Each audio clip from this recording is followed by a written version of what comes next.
Biz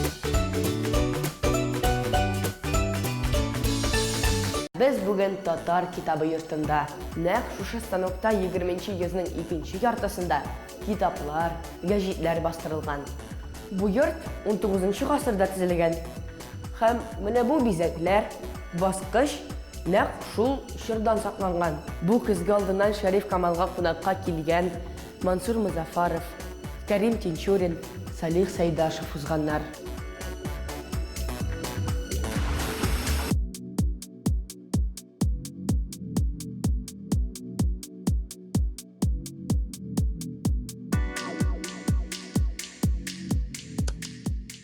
Сәлем дуслар, Татар китабы йорты буенча сәяхәтебезне дәвам итәбез. Киттек!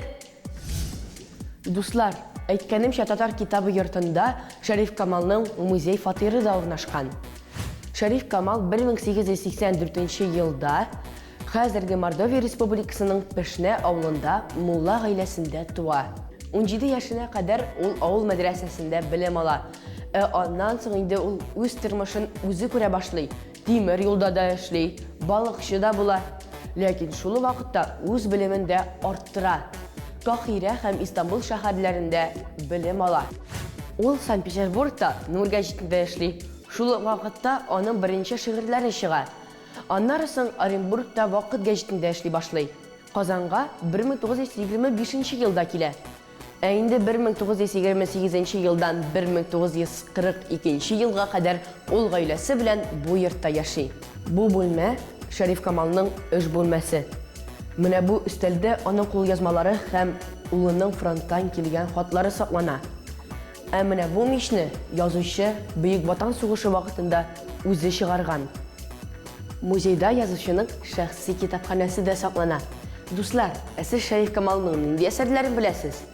Акшарлаклар, Уяну, Буранда, Хаҗи әфәнде өйләнә, Матур туганда. Укымаган булсагыз, укырга киңәш итәм. Менә бу рояльне Шәриф Камал кызы Зәйнәп апага Салих Сайдашев белән сайлаган. Композитор үзе дә бу рояльдә уйнарга яраткан.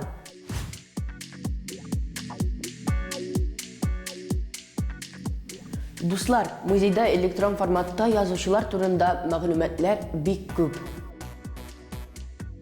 Бүгенгә менә шулар иде. Татар китабы йорты һәркем өчен ачык.